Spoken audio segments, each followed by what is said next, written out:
come back at 6, wake me and your child, and then won't lay today. Make me wonder who you might have been playing with. Makes me wonder who you think. Good morning, cyber friends. Let's get up and at 'em. Am I all the way up? No, not really, but we're here.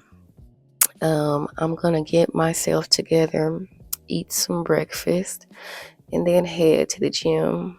We ain't gonna do too much of a long intro today.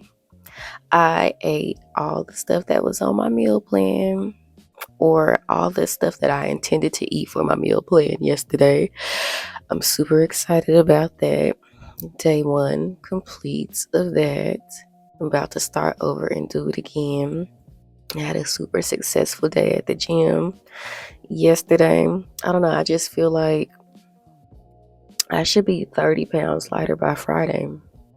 I feel like that's really what should be happening. And if that's not what's happening, follow the link in the upcoming days to donate to my future BBL and Lipo 360.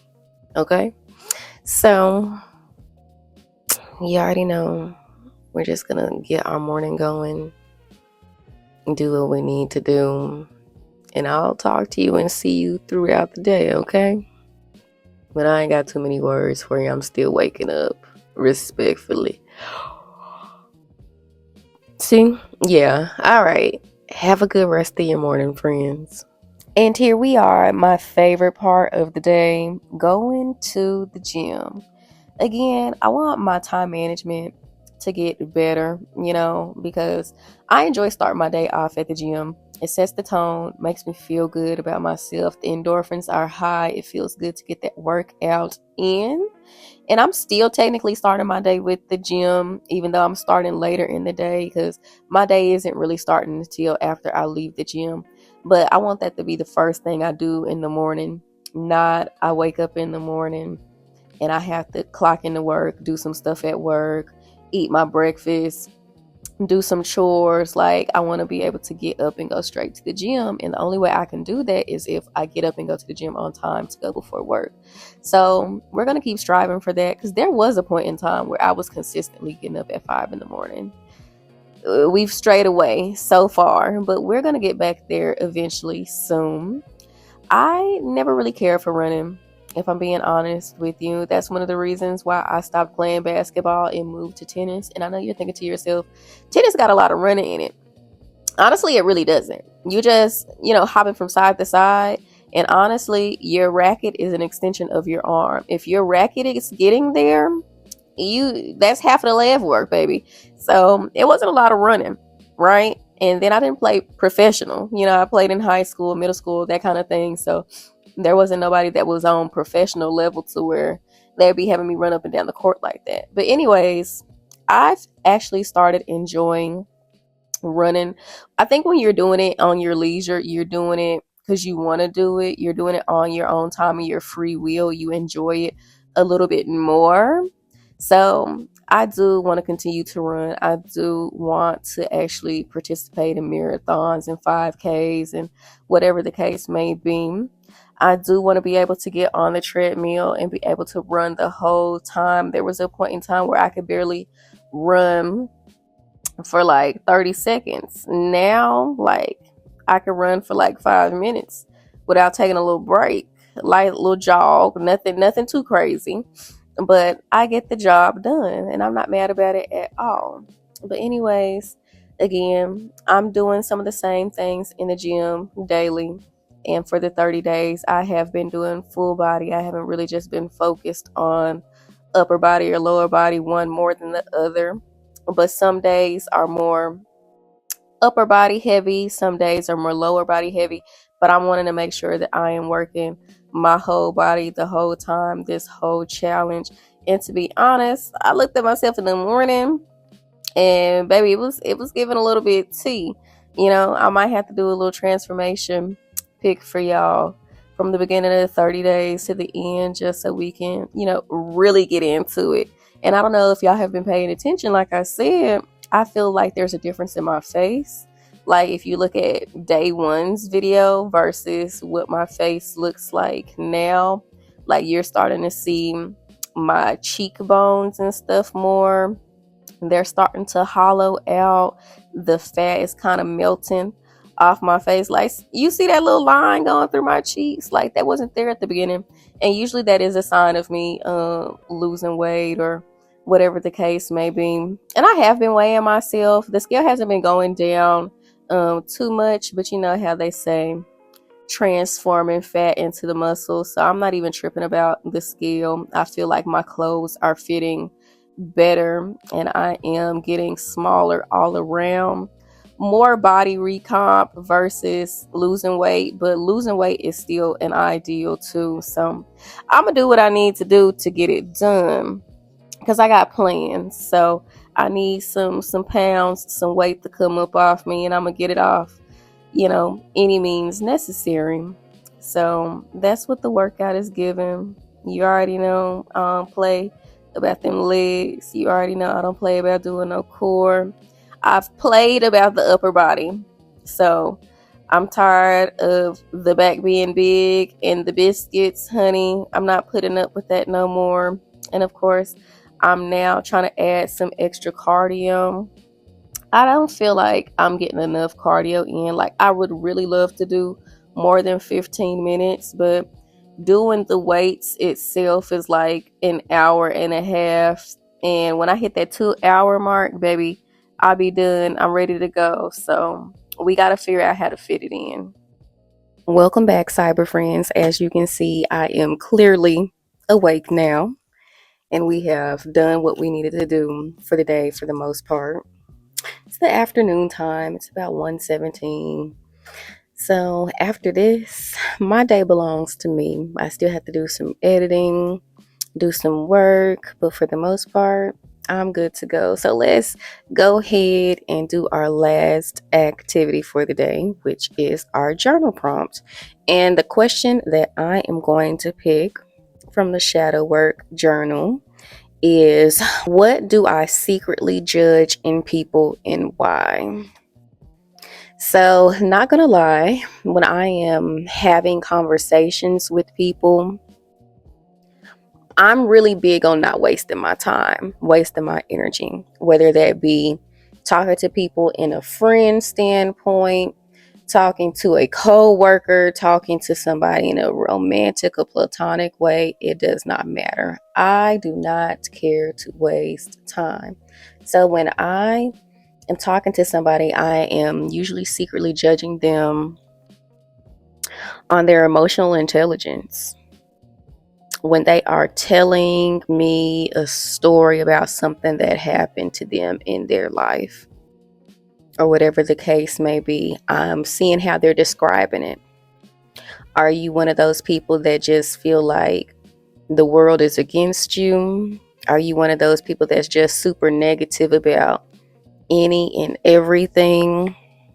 Are you one of those people that feel like you play no parts in anything? There's no fault in anything that you do. You are not wrong about anything. Do you talk about things with compassion? Do you talk about things from an angry space? Do you blow up? Are you explosive? I'm looking to see what your mentality is, what your emotional intelligence is. Again, I'm not really into wasting space, wasting time, wasting energy. So if I am talking to a coworker and they're expressing something that they don't like about the job, and I'm listening to them, but I can also have the emotional intelligence to understand I might not like that part of the job, but I see why it is necessary. I see why this system was put in place to help X, Y, and Z get the job done. But if they are in that mind space of I hate this, I hate this, I hate this, me speaking up and being like, but you know, if we didn't have so and so, it would mess up X, Y, and Z. I know not to have those type of conversations with you because you are showing me that you aren't able to see both sides of it. So basically, me stating why it's important or why it's needed or whatever the case may be, I'll be basically talking to a brick wall. You're not in a mind space if you want to hear that. And that's okay. Cool. You don't have to hear that. And I don't have to be the person to tell you that. But I know right off the bat not to waste time with you on such a thing. I don't like to go back and forth. I don't need the double down. I don't like people who sit and they want to have a conversation with you during conflict, but the conversation just looks like arguing back and forth. Like you did not have this conversation to hear me and understand me and my perspective. You had this conversation with me to be right. You had this conversation to double down on why I'm wrong and you're right and whatever the case may be. In a lot of cases, two things can be true at once. We could both be right, we could both be wrong, but there's a reason why I came at it in such a way and a reason why you came at it in such a way. And if you don't have the emotional intelligence to switch through back and forth, then what are we discussing it for? Because there's nothing that you're going to tell me that's going to change my mind about something that's making me feel some type of way. Now I can have the emotional intelligence and I can listen to your side and I can see, okay, again, what I said yesterday about intention versus impact. Before we had the conversation, I was under the notion of you were deliberately doing something hurtful to me. Now that we've had the conversation, I have an understanding of your mindset, and that wasn't what you were trying to do.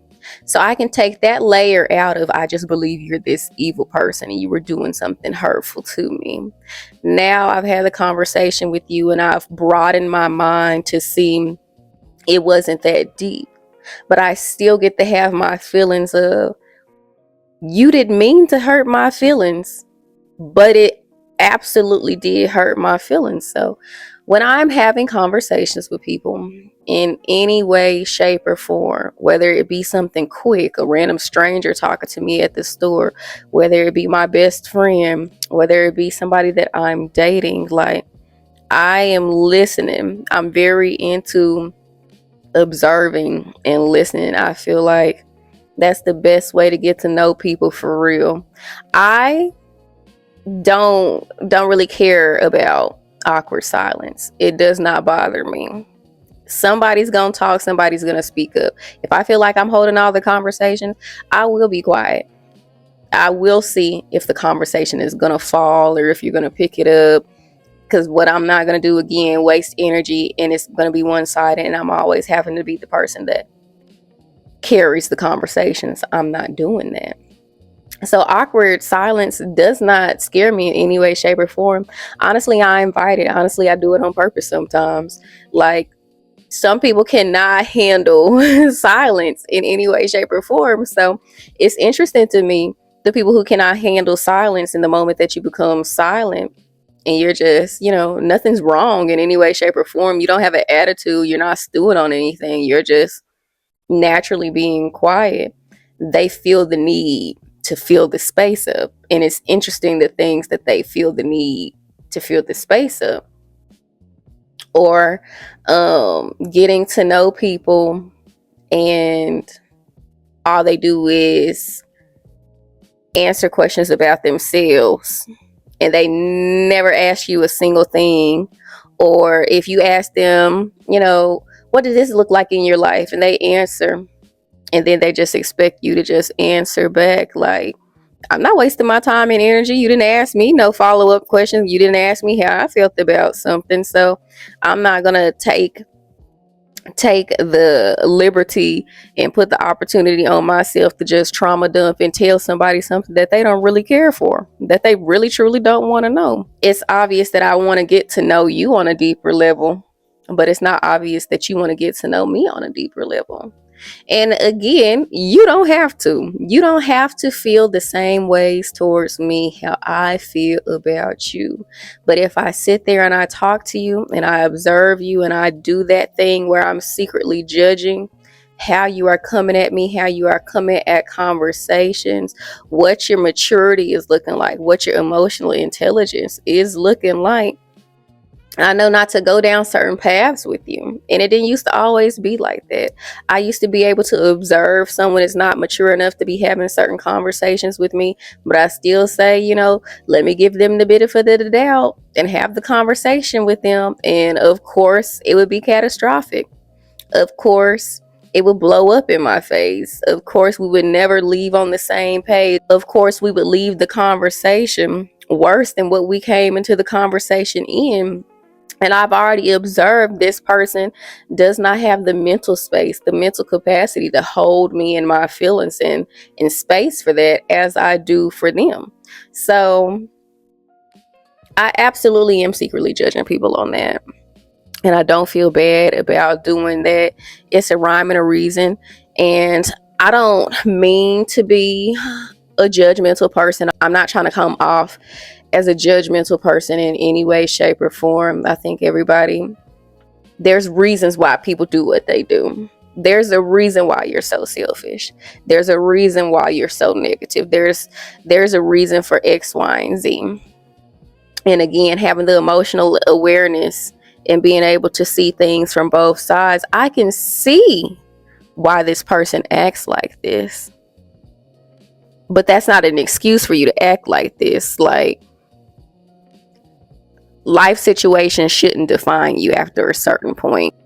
Yes, I am judging you on certain things, certain ways, how you conduct yourself, especially in an emotional standpoint. But I also don't want y'all to hear me say that I'm judgmental in such a way and feel that I'm rude about it. I think there's a way you can be judgmental without it coming off as offensive. If I hear certain phrases or see certain red flags in conversations that we are having, I am mentally taking note of that. I'm not acting weird towards you. I'm not frowning my face up. I'm not having this attitude towards you. I'm literally hearing ding, ding, ding. You can't have a conversation with this girl. And I will, okay. And I will have a smile on my face. You don't feel like anything is wrong. You don't feel like you're being judged.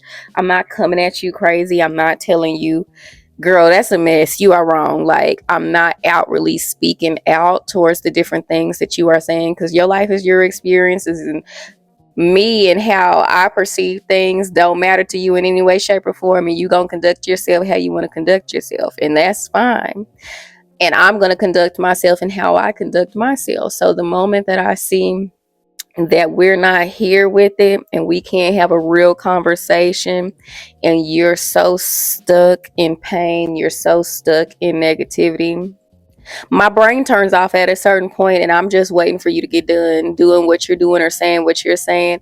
And I will wish you a lovely day. Again, I'm not being mean towards you. I'm not saying things to hurt your feelings. I'm not calling you out. I'm not having these big expressive notions or whatever on my face. Like, I'm literally just coexisting with you at that time in that space and letting you be who you are. Okay, so that's where I'm gonna leave that at. If you want to say what you secretly judge people on, and how do you conduct yourself? Are you being mean towards people? Are you being offensive towards people when you are judging them? Let me know in the comments section if you would like to.